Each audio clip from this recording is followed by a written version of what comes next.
ఇది ఒక interesting story. కేసుల మాఫీ కోసమేనా కేటీఆర్ ఢిల్లీ టూర్పై రాజకీయ చర్చలు, కేంద్ర మంత్రులతో భేటీతో అనుమానాలు, బీజేపీని ప్రసన్నం చేసుకునే ప్రయత్నమా, ధర్మేంద్ర ప్రధాన్ గడ్కరీతో సంప్రదింపులు, భయంతోనే కలిశారన్నటువంటి మంత్రి కోమటిరెడ్డి అంటూ చూస్తాను. So BRS working president KTR పలువురు పార్టీ నేతలతో కలిసి ఢిల్లీ వెళ్లడం రాష్ట్రంలో రాజకీయ చర్చకు దారితీసింది. హడావుడిగా ఇద్దరు కేంద్ర మంత్రులతో భేటీ కావడం పలు అనుమానాలకు తావిస్తున్నది. ఒకవైపు ఫార్ములా ఈ రేస్ వ్యవహారంలో ఆయన మీద నమోదైనటువంటి కేసుపై విచారణ జరుగుతున్నటువంటి సమయంలో బీజేపీ పెద్దలను కలవడం సరికొత్త సందేహాలకు ఆస్కారం కల్పించినట్లయింది. ఈ అంశాన్ని మంత్రి కోమటిరెడ్డి, పిసి మహేష్ కుమార్ గౌడ్ ప్రస్తావించినట్టు తెలుస్తా ఉంది. సో ప్రస్తావించి కేసుల మాఫీ కోసమే ఆయన ఢిల్లీ వెళ్లారని, బీజేపీ పెద్దలను ఆశ్రయించారని వ్యాఖ్యానించారు. యూనివర్సిటీ గ్రాంట్ కమిషన్ ఇటీవల తీసుకొచ్చిన సవరణలతో వైస్ ఛాన్సలర్ రాష్ట్ర ప్రభుత్వాలకు బదులుగా గవర్నర్ నిర్ణయించే అంశాన్ని కేంద్ర మంత్రి ధర్మేంద్ర ప్రధాన్తో చర్చించారు. సిరిసిల్ల కోరుట్ల రహదారికి సంబంధించినటువంటి అంశాన్ని నితిన్ గడ్కరీతో ప్రస్తావించారు. ఈ రెండు సాకులు మాత్రమేనని, వీరితో కేటీఆర్ భేటీ కావడం వెనుక రాజకీయ ప్రయోజనాలు ఉన్నాయన్న చర్చలు ఊపందుకున్నాయి.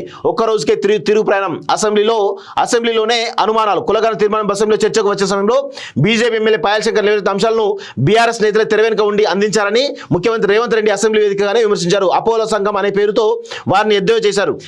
బీజేపీ ద్వారా అడిగిస్తున్నది బీఆర్ఎస్ పార్టీ అని పరోక్షంగా ప్రస్తావించారంటూ చూస్తా ఉన్నాం. సో ఇక్కడ భారతీయ జనతా పార్టీ ఎవరో వాళ్ళని దించాల్సిన అవసరం లేదు, వాళ్ళకు వాళ్ళే ఈరోజు ఇలాంటి వ్యక్తులను కలిసి దించేసుకున్నారు. ఎందుకే నాకు అర్థం కాదు. భారతీయ జనతా పార్టీ నాయకులను కేటీఆర్ ఎందుకు కలుస్తా ఉన్నాడు? దాని వెనకాల ఉన్నట్టు మర్మం ఏమిటి? ఆయన ఏమన్నా ఈ రాష్ట్ర మంత్రియా లేకపోతే ఈ రాష్ట్ర ముఖ్యమంత్రియా? కాదు కదా.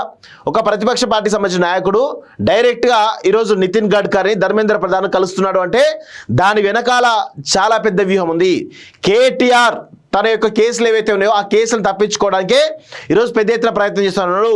సో దీనిలో భాగంగానే ఈరోజు భారతీయ జనతా పార్టీ, భారతీయ రాష్ట్ర సమితి మరి వాళ్ళ బలపడుతుందా, వాళ్ళిద్దరి మధ్య మైత్రి బలపడుతుందా అనే కోణంలో కూడా చాలా పెద్ద ఎత్తున చర్చ ఈరోజు గ్రౌండ్లో జరుగుతూ ఉంది. దానికి సంబంధించి ఈరోజు సీరియస్గా గతంలోనే వీళ్ళిద్దరి మైత్రి అనేది చాలా పెద్ద ఎత్తున చర్చ జరిగింది. ఇప్పటికైనా మారాలి. ఇలాంటి వ్యక్తులకు కనుక అపాయింట్మెంట్ ఇస్తే భారతీయ జనతా పార్టీకి అవినీతి మరకలు, అనుమానాలు బలపడతాయి తెలంగాణ సమాజంలో. ఎందుకంటే ఈరోజు కేటీఆర్ లాంటి వాళ్ళను, కేసీఆర్ కుటుంబాన్ని ఈరోజు తెలంగాణ ప్రజలు తిరస్కరించినటువంటి విషయం మనందరికీ కూడా తెలిసిందే.